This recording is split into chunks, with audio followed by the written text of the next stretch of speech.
Hi, I'm Elliot, a writer, and I am typing out The Great Gatsby. Why? Because that was something Hunter S Thompson did, because he wanted to see what it would be like to write a masterpiece. Now that I have some time on my hands, I figured it would be a good opportunity to give it a shot myself. So, please join me every Saturday until I finish the whole novel.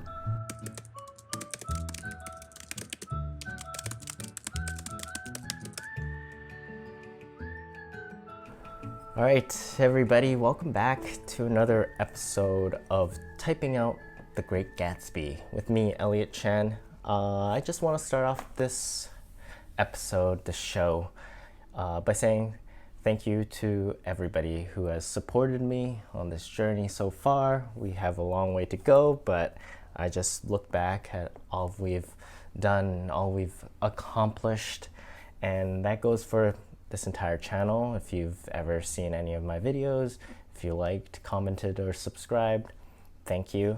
If you've read any of my work, thank you for that as well. If you're joining me for the first time, if this is your first time seeing this, welcome. And yeah, thank you also. I appreciate it. It's not easy doing this.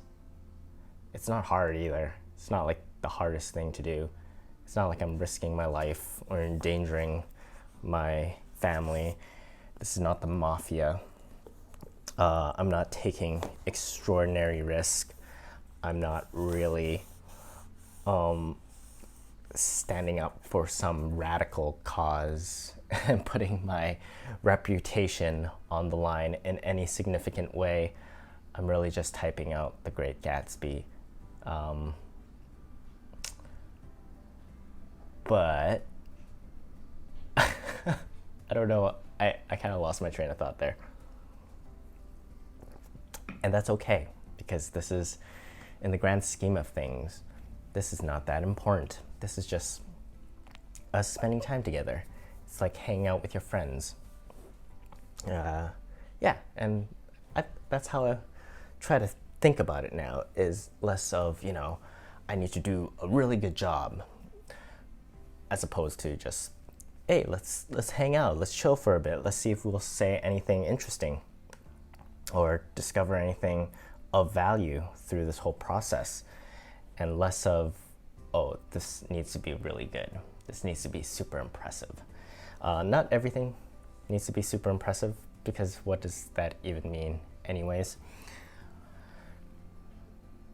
So there we go. Here's where we are. So let's sort of get this show on the road. That was a lot of rambling, a lot of thankful rambling, good positive vibes. This has been I don't even know how to describe this week. I haven't been feeling super well. I'm not 100% this week in terms of I guess the way I feel physically, which is weird. Usually it's my mental game that's not doing too good. But this week is more of like a physical thing. I'm not gonna give you too much information in that, because it's not really what we're here for. But yeah, I look forward to this. Some weeks much less, but today I'm happy to be here. Let's just say that. So let's get started. Last episode, previously on Typing Out The Great Gatsby, we left off with the beginning of chapter 4, and Nick is just listing off all these different characters that occasionally visit his neighbor, Jay Gatsby's estate. So it was a long section. At least it felt really long.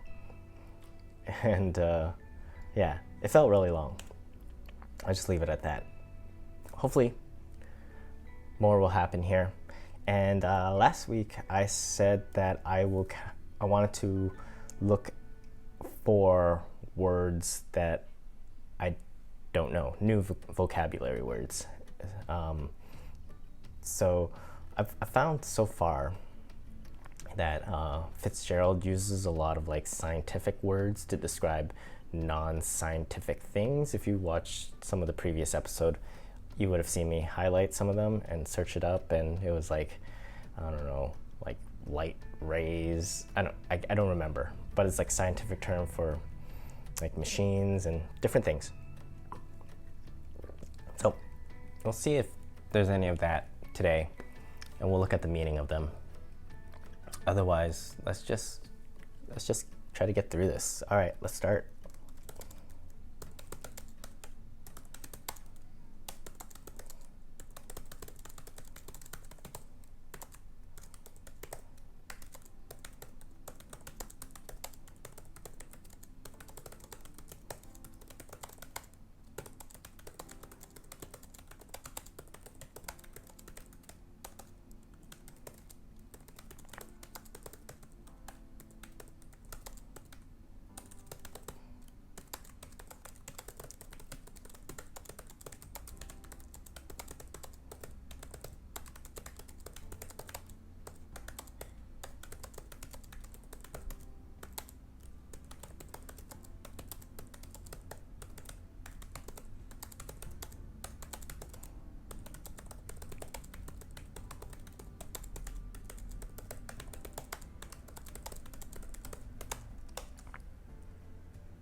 Okay, so this word here, punctilious.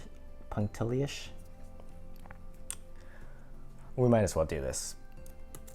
I don't know how to define it. If you know, then good for you. You're much smarter than me. Punctilious, showing great attention to detail. Punctilious. That was much louder than I wanted it to be. Okay, cool. I didn't know. Words for a writer are tools, and the more tools you have, the more you can build. Someone said that to me once. I don't remember who exactly,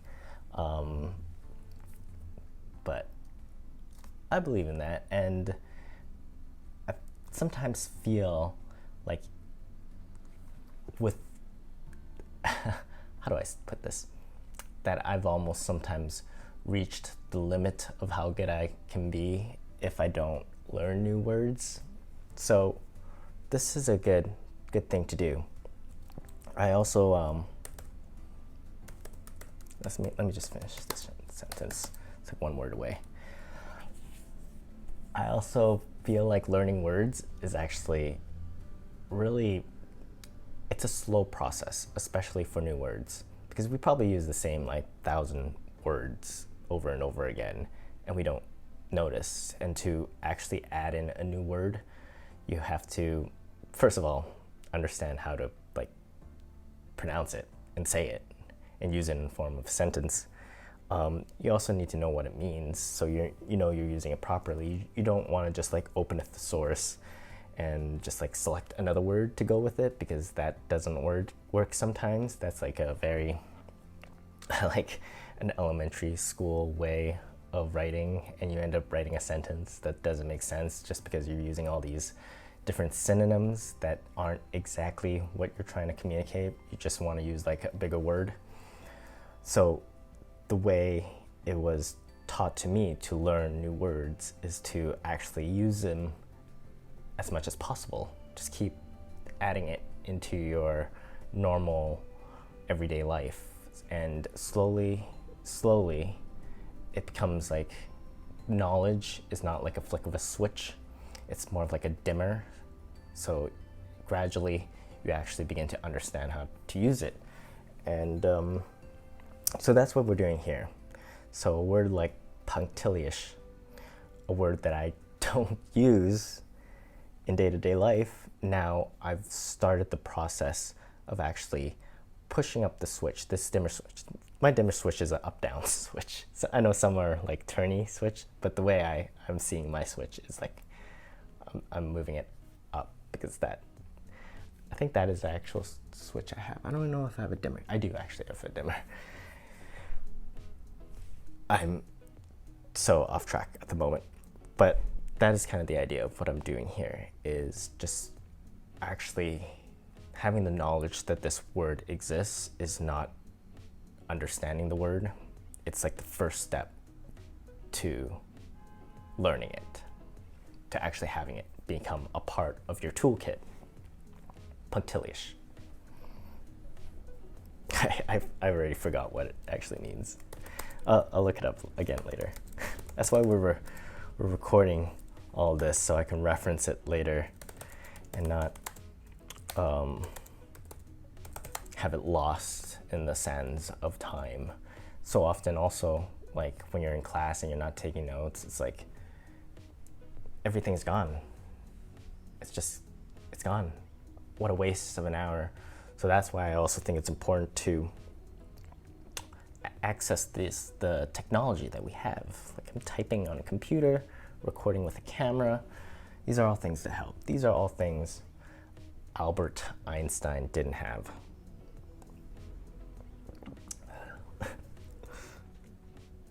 Where am I? What am I doing?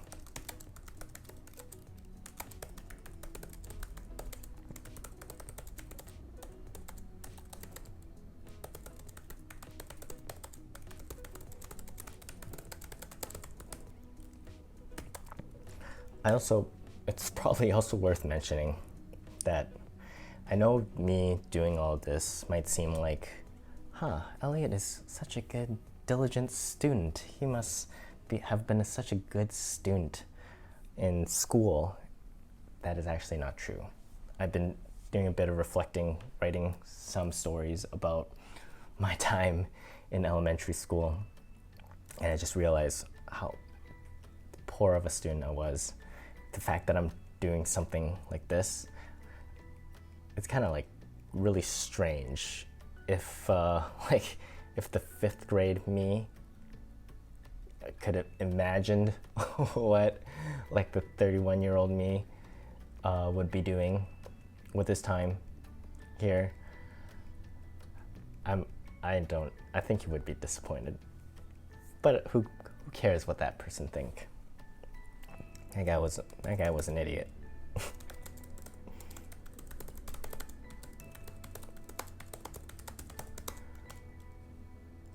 But yeah, I guess one thing that public education doesn't fully acknowledge all the time is that a lot of people want to learn, just a lot of people don't want to be taught, especially in that way. And never let school hold your education back. I think that is such an important lesson. It's like if you want to learn something and the teacher isn't teaching it to you, or they're not capable of teaching it to you, like I said, technology. You can like Google anything now. Do we really even need school? That's a debate for later.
I always forget there's an N in the word labyrinth.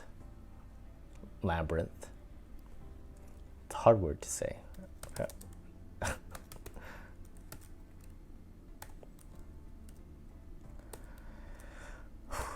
I'm moving really slow at this moment. It's a lovely day. Beautiful day here. The sun is coming out. It's really getting kind of stuffy in here. But let's keep moving. It's also really loud out there.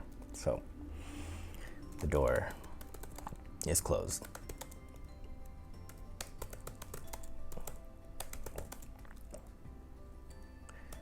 People arguing with each other outside, yelling at each other, honking at each other.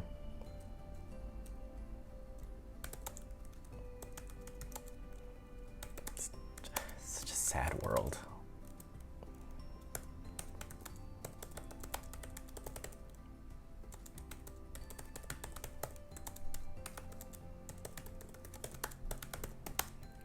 All right, Nick is hanging out with Gatsby. This should be fun and exciting.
It's a workout.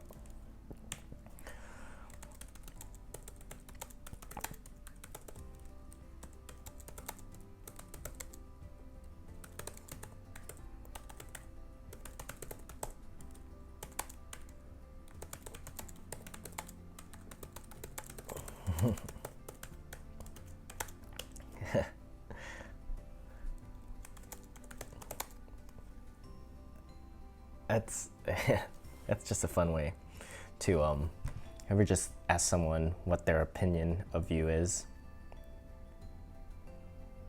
I don't think I ever had. I wish I did. I wish I had that confidence to just sit there and listen to someone talk about me.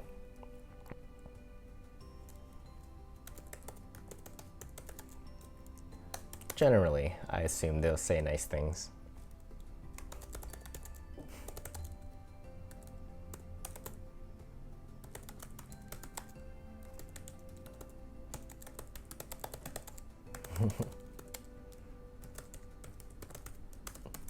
And that's exactly how Nick kind of feels as well.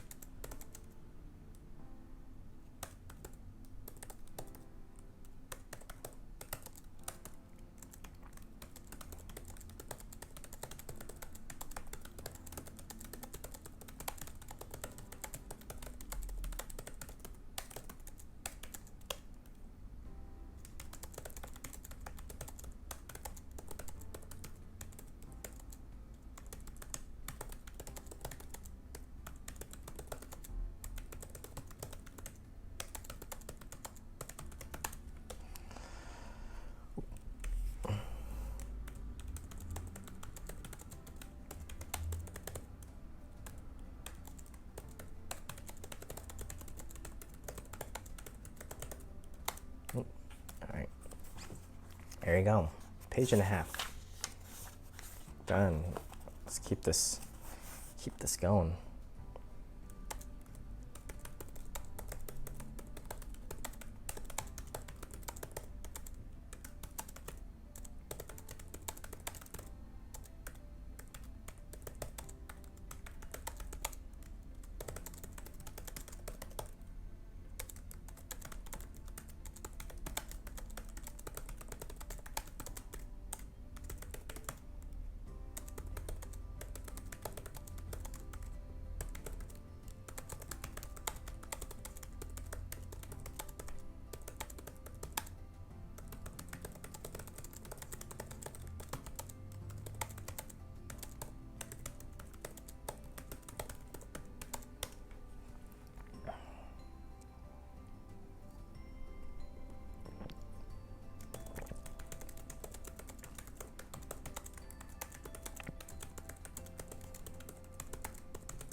Yeah.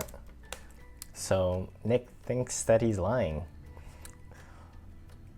Okay, so this is kind of interesting thing to look at in here. This little section about how do you show that a character is not being truthful. Obviously, there's some show don't tell happening, even though it's like Nick kind of telling. So it starts out by Gatsby just saying what he said, just his words straight up, and then order divine retribution to stand by.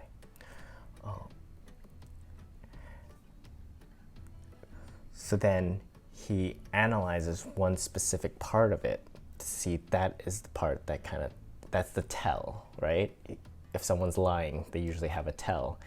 And Nick is able to pick up on that and notice that doesn't link up with his behavior previously, and he starts describing that as opposed to just straight up saying, oh, I think Gatsby's lying here. It wasn't as simple as that. He describes this and then gives us the notion that his whole statement, just because of that one part, he doesn't know if the other parts are true as well. It's like, is the studying at Oxford part the only part that's a lie, or is everything else a lie as well? Is he really the son of some wealthy people in the Middle West? I suppose that's the Midwest. And yeah, it's like, what is this? What is actually happening here? And it's calling us to question it along with him, but not really just come out and say it. What is it? And with this doubt, his whole statement fell to pieces. And I wonder if there's something a little sinister about him after all. That is just well written, I suppose.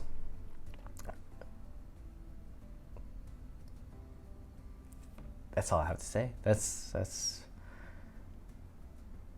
I think that if you're writing about a character who is not being truthful, this will be a good part to kind of analyze and kind of maybe try to replicate in your own way, because I think it's pretty effective, to be honest. Let's keep going.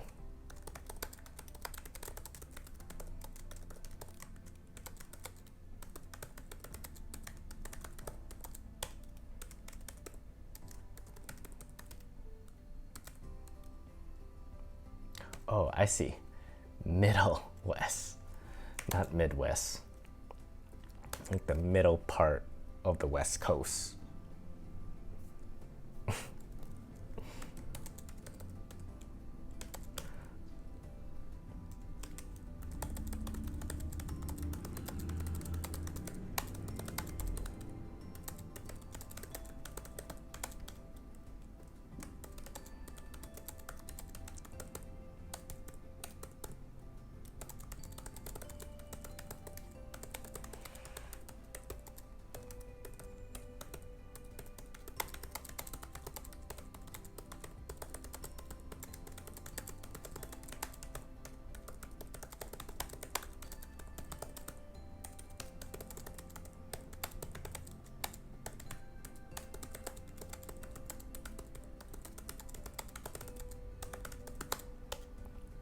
So now Nick is, okay, I'm not too sure. Not too sure. I think Gatsby's just doing a really good acting job, I guess. I guess that's what's going through Nick's mind at the moment.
That's a weird sentence.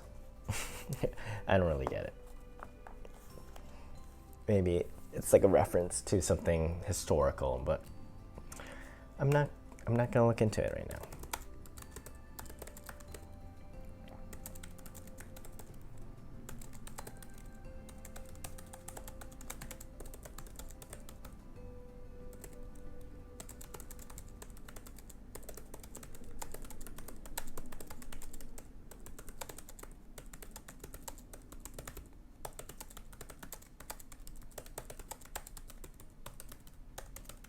Oh, jeez.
Okay.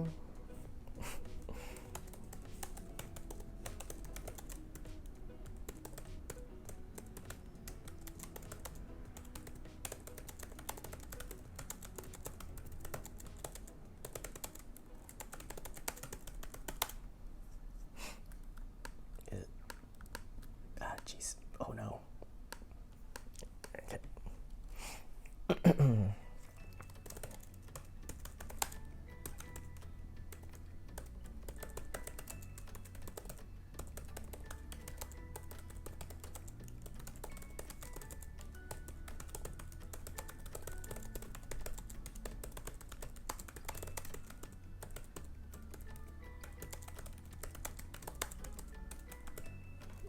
Jeez. People, it's appreciated fully.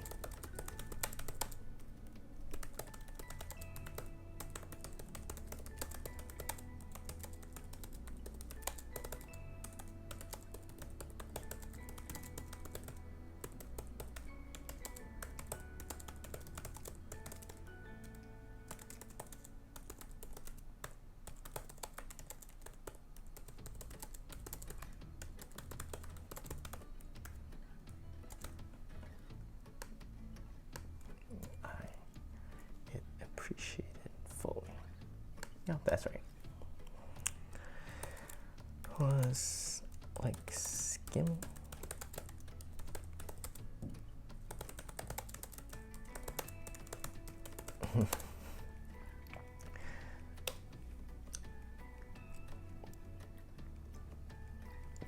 So Nick is just enjoying the ride of Gatsby's story.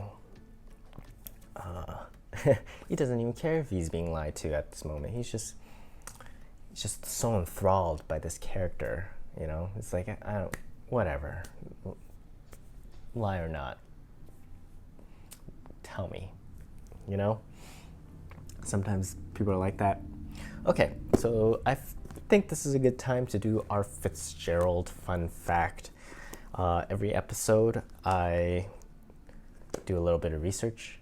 I find something interesting about rather F. Scott Fitzgerald or The Great Gatsby, and I tell it to you because it's a good way to take a little break from typing, and it also makes everything longer, and it's generally just trivial and a complete waste of time. But sometimes there is a deeper lesson in it, and when that happens, it is worth it. So this week, the fun fact is that The Great Gatsby, the novel, actually gained popularity during World War II. 150,000 copies were given to the troops, the American troops, which was 100,000 copies more than what was sold during Fitzgerald's lifetime. Fitzgerald died when he was 40, very young. I have it here somewhere right here. He was maybe died during World War II. I don't know. He died when he's 44. I don't know the exact year that he died. But yeah, The Great Gatsby was given to the troops as... Here's my theory on that. I don't actually know what was a thought process, but it sort of gained popularity during that time. And just reading it now, I guess it evokes a lot of American ideologies, their sort of values. I mean, it kind of attacks it too, but it kind of brings into light what sort of Americans want to fight for, the privilege that they have, the freedom that they have. It's definitely not a book about like communism and Nazi Germany. So I guess when you give them this book to troops, they kind of feel like they're at home a little bit. They're reading a story about what it's the American dream, you know, especially even this part where it's about like fighting in a war and kind of being recognized, and you could be someone like Gatsby. I think kind of sometimes the fun fact and the actual part of the story doesn't match up, but today a little bit, because you could kind of see that that reasoning for having this book be shared with the troops during the Second World War. And yeah, it's, I don't know what else to add to that except to say that imagine if it was like another book. What other books would you give to the troops during that difficult time that they had to go through?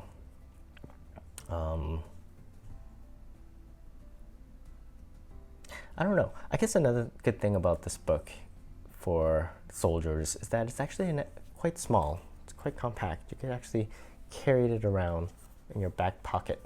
You know, you just slip it, and then on your downtime, you could do a little bit of reading. So that's another super interesting thing about books is like, while we're consuming, it's like looking up at the same sky, but being in like different places and different times. And just to think that we're kind of reading it here. I mean, we're like typing it, but we're reading it. But to think of how much the environment affects the story that you're reading, and imagine being in like a war zone and having this book with you and actually going through the same story, just like the same part right here, and how different that experience would be. And I think that is a really interesting thing about being a writer. It's when you're watching a movie, yeah, you're kind of stationed in front of a screen, but when you have a book, you could kind of be anywhere in the world with it. And that's just time travel. Sorry, that's just like time traveling, and it's almost like a wormhole. It's like you go into a little wormhole. But I think the metaphor of looking up at a sky, because the sky kind of never changes, just like a published book never really changes, and it's like different time, different places in the world. Just looking up at it and what is happening down on the ground level, that kind of impacts the feeling and the emotion you have towards the sky or the book. And that's why we should revisit books. We should read books more than once.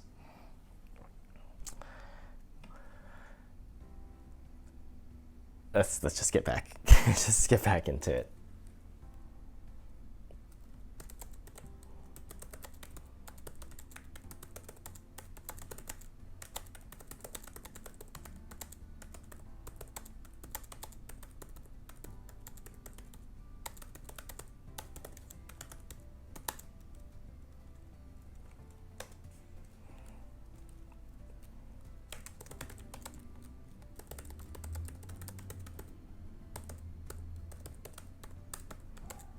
He's just carrying I think he's just carrying a medal with him.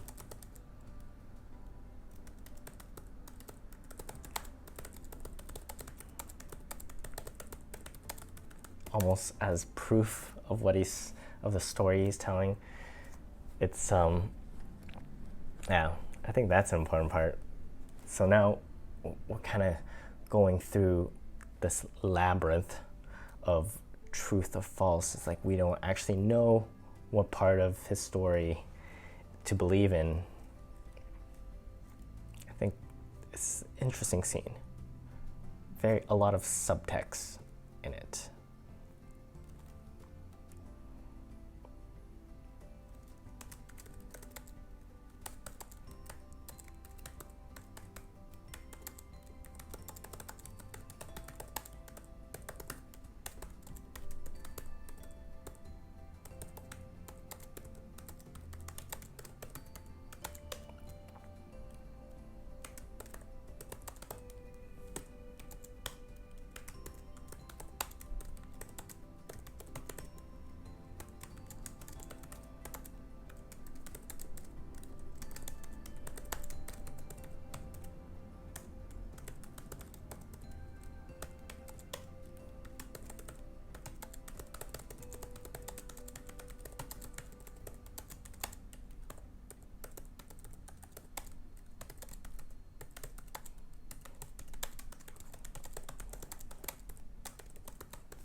7th page, making our way through this.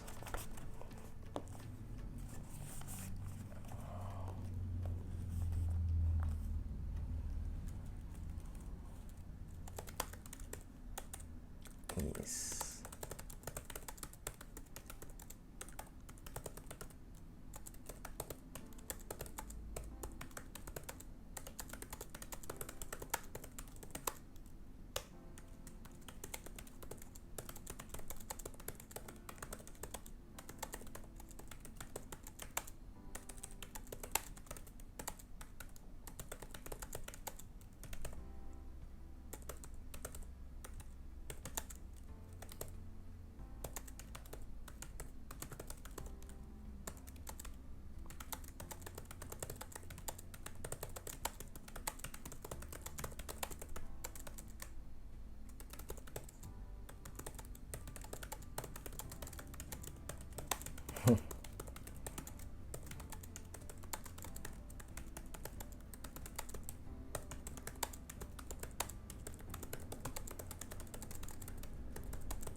Whew.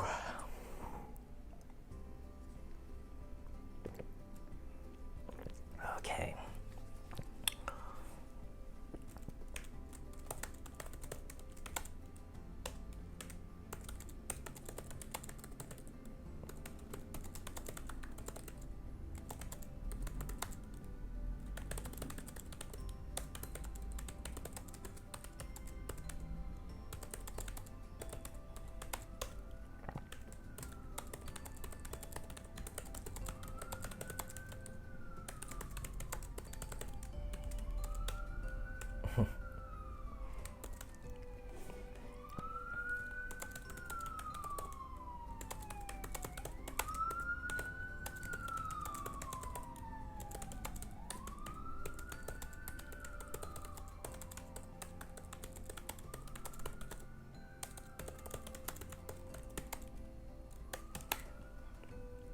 I like how the details aren't being revealed all at once. I do believe the trait of good dialogue is the misunderstanding that happens. I think I said this before. So there's a lot of that right now. It's the slow reveal of details. It's like, and you could feel from this section here that the thoughts of these characters are so different from one another. You can really feel how Gatsby is trying to play Nick in the right, appropriate way to get him to do what he wants, almost manipulating him to an extent by the slow reveal of details. You don't want to just like blurt everything out and overwhelm him. It's sort of nice and slow, and Nick is just trying to figure this out. He's like, why am I actually here? Are we having lunch or not? It's like, what is this? And you can really feel this control and lack of control that's happening. And I think when you're able to build that type of tension, even for like such a, nothing's really happening here except two people talking, but it's setting up for something, and it's doing it in a way that you as the reader are sort of discovering what Nick is discovering at the same time, which kind of keeps the momentum of the scene going. So it's interesting. It's good because there's misunderstandings and there's like secret objectives that aren't being articulated.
In the book there's a hyphen there.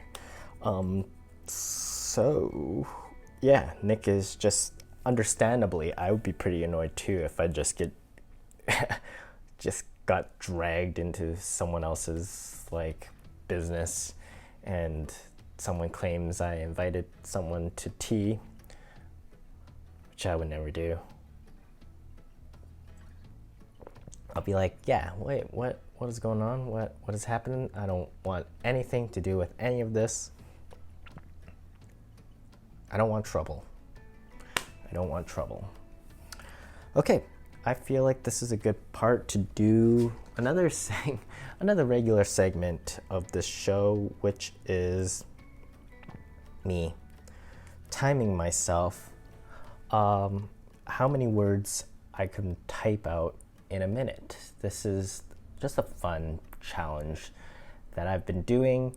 I think my record so far is just over 70, I think 73. My goal is to have 75 or more words in a minute, which to me sounds incredible.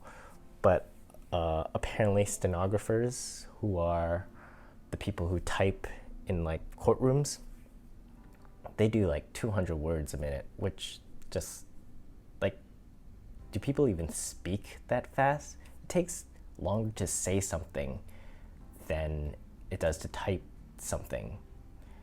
That's why, like, I don't know, shows are so long, or audiobooks take so much longer to actually consume. You can consume it at like double the speed and you can still understand it, because a normal person doesn't really speak that fast unless they're like YouTubers or something. Okay, all right. Sorry, this thing turned off on me while I was talking about that. Okay, so I got the section I'm doing. I got my timer ready. Let's do this. 75 words, that's my goal. Ready?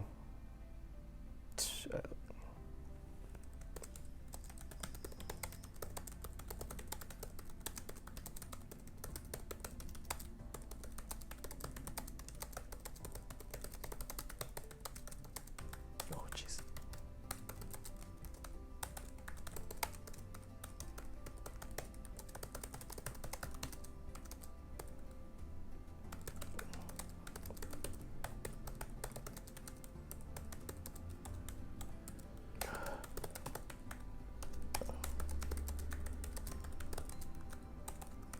God.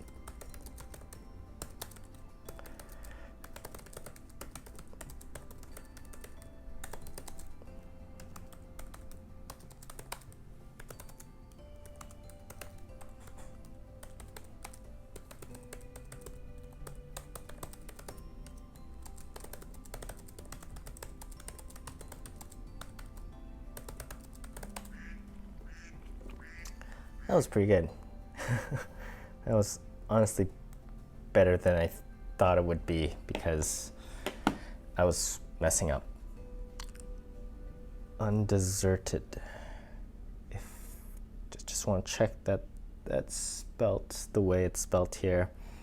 Just might not be recognized yet. It looks good.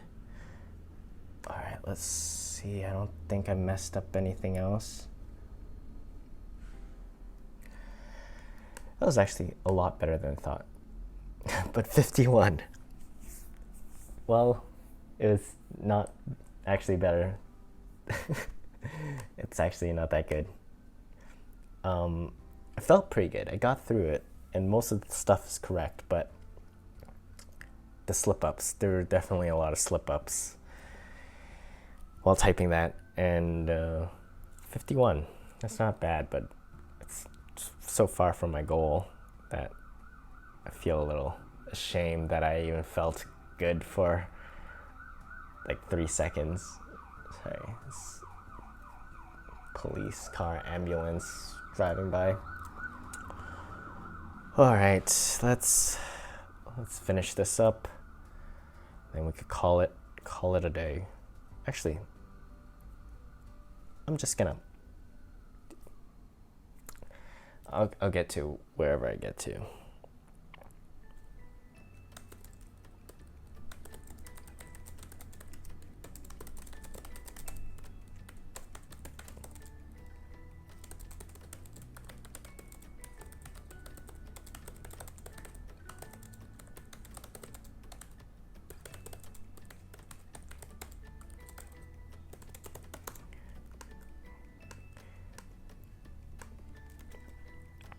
Okay.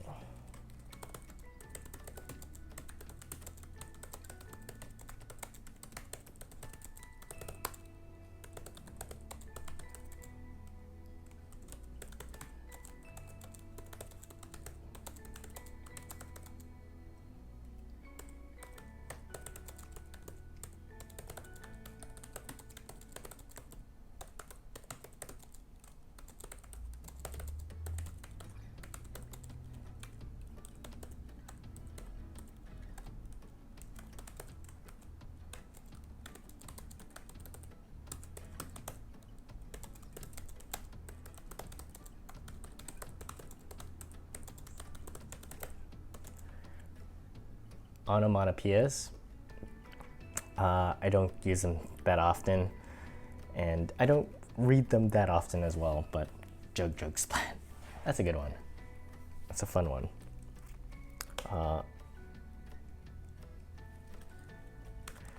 That's all I have to say about that at the moment. I would like to do, like, focus in on it more, but I just really don't have much to say. And I'm nearing the end.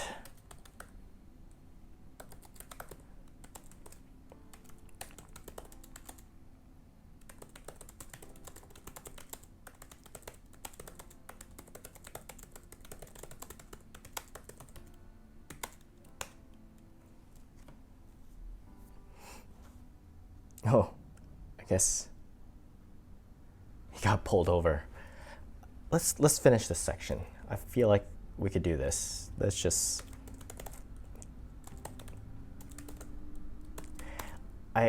One thing that's interesting about Gatsby is the. Sorry, did I spell it? Yeah, I did spell it wrong.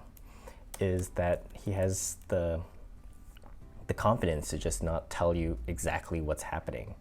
I think that's the trait of a good storyteller. It just allows just to understand the details that you have is enough for you to connect the dots. And that's certainly something that I'm working on in my own writing.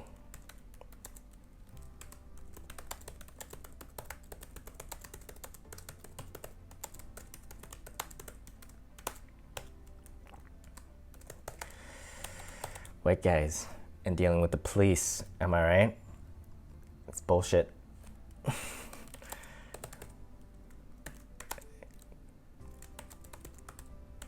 I'm not. I have thoughts, but I'm not going to get into that right now because I want to end this.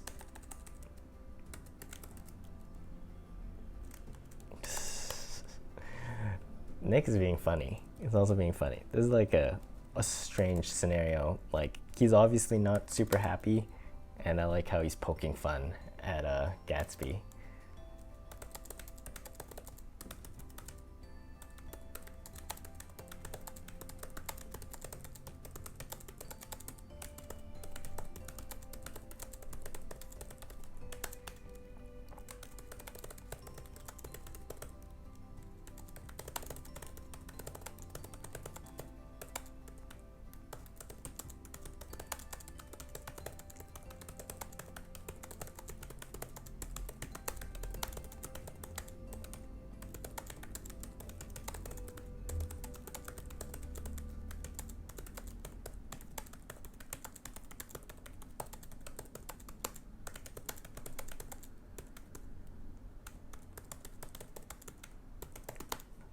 Okay, I gotta check out this word.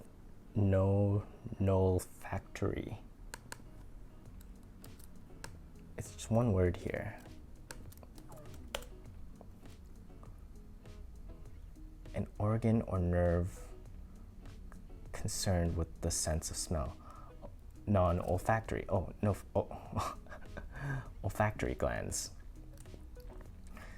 See, this makes me think that Fitzgerald knew a lot about science. Like, he was really interested in science. And because he keeps using these type of words to describe things.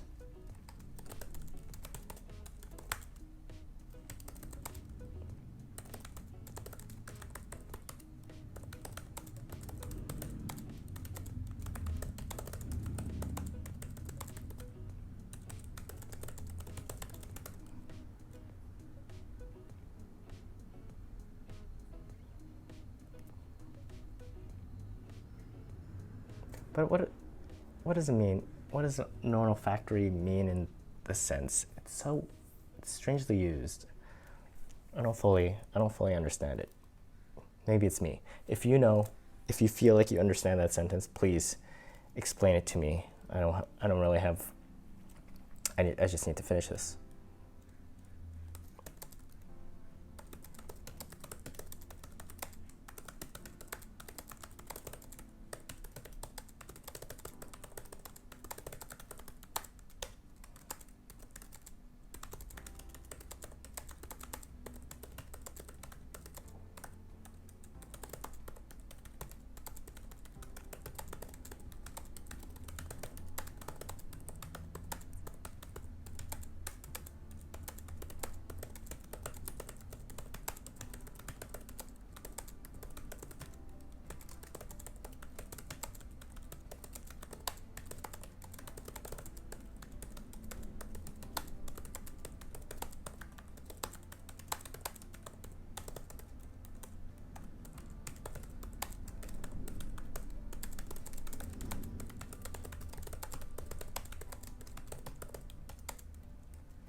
I love it.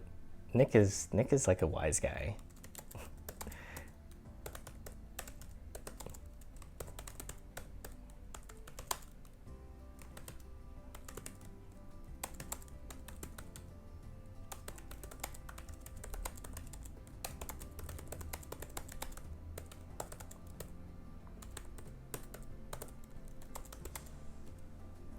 A white chauffeur, which here means that these people must be like super wealthy, right? Or super racist. Probably both.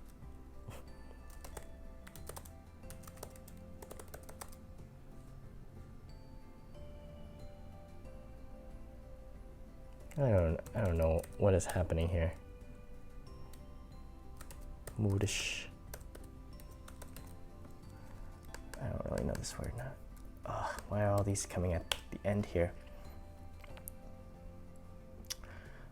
Confirming to or following what is currently popular and fashionable. Modish. Should know that word.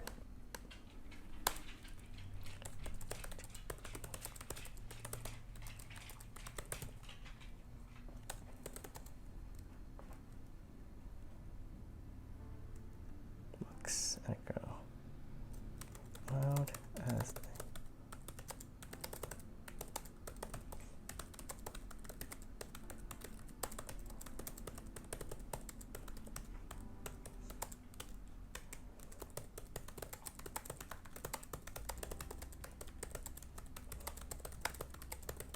Huh. Actually, I don't know if those people were racist. That was just... Actually, they might be a little bit. But I'm also not too sure where they are now.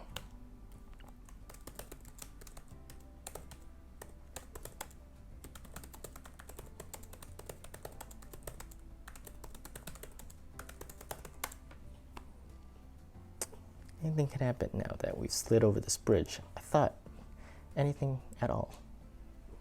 Yes, we could.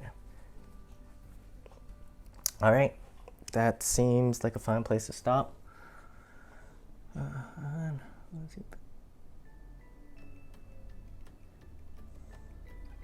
Oh, I guess that wasn't, sorry, I didn't read fully. What, a limousine, so it must be rich people, buck girls, or it's just something so absurd that you wouldn't see in America, that kind of, you know, it's like, it's just so weird. I think that's what that sentence is supposed to mean. It confused me. Okay, well, it's very hot in here. So I'm gonna wrap up this video. We finished this section. We finished a complete section. This chapter continues on for a bit, so we'll be doing this for at least a few more episodes. Thank you for joining me today. There's a big truck coming outside, so we're just gonna wrap it up here. Thank you so much.